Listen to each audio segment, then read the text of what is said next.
Alright, fuckers and fuckettes, what you're looking at today is an old Honda CB360. And this one was made in February of '73, and it's titled as a '74, which just means that somebody bought it late, but this is the first generation. Really hard to find, because if you look down here on the jugs, instead of being 358 cc's, it's 356 cc's. Doesn't make the engine worth any more, it just makes the engine a lot harder to find. Because most of them were 358, and see the difference when you're looking at these. If you want to make sure that you've got a true 73, these were raised. These numbers here are raised instead of sunk in. And 74, they went to the newer style numbers like what you've got on the 900s and shit. Well, let's see where we got one here. Yeah, you see, they're still raised, they're not sunk in. I misspoke a minute ago. Yeah, those aren't quite. Kind of hard to see that 999 there. Let's see if this one ain't any easier. Yeah, this one's a little bit easier, I think. Yeah. See, they're raised, but they're a lot skinnier.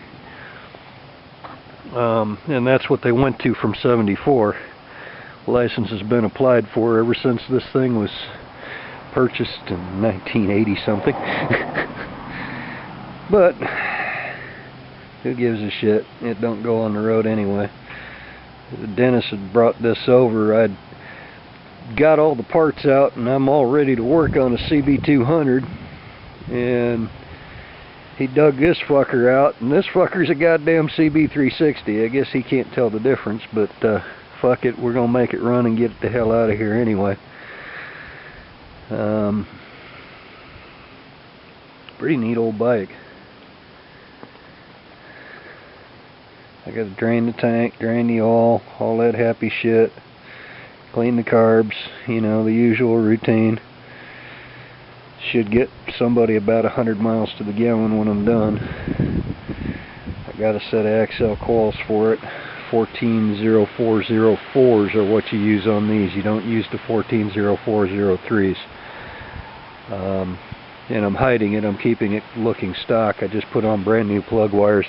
I haven't peeled the carbs to clean them yet. I'm going to do that in a little while. I just figured I'd show y'all fuckers and fuckettes what the hell this classic bike looks like. I'm gonna have to take these side covers off. Probably get new ones. Actually, I'll sand them down and paint them. Fuck it. But anyway, that's that one. She is almost pristine, almost a museum piece. A little bit of polish work and fix the two side covers, and that tank's factory original paint. I looked up the color code and I looked up the VIN number on the bike, and I found out what it originally shipped with.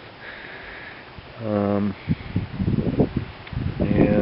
other than the exhaust has been welded here, I don't know who the fuck did that. Yeah, I don't know who would weld some shit like that, but that shit rusted fucking overnight too. Got all dewy this morning and rusted right away. I should have welded that. The secret on welding them exhaust and having them not rust is weld them and run them that day. Keep them hot for a couple hours, and then they don't rust like that. But I'll just run it now and it'll turn all gold and shit. Yeah, actually I won't run it right now. I'll run it later on today after I've taken the carbs off and cleaned them and put on new air filter and new oil, and probably going to change that chain and sprockets too. Now, this one has 6,100 original miles on it, and when she's done, I'm probably not going to put a seat on her. I'm probably just going to let that seat go with it, because that is the factory original seat. And it's a $3,600 piece in rough condition running. But if you bastardize it and you put on something that doesn't belong from the factory, you got another $1,500 piece of shit, you know, and I just don't feel like doing that. But actually, I think I got another 360 seat laying around. I'll have to dig around. I know I got a 350 seat that'll fit it. Alright, holler at y'all fuckers and fuckets later. That's this one.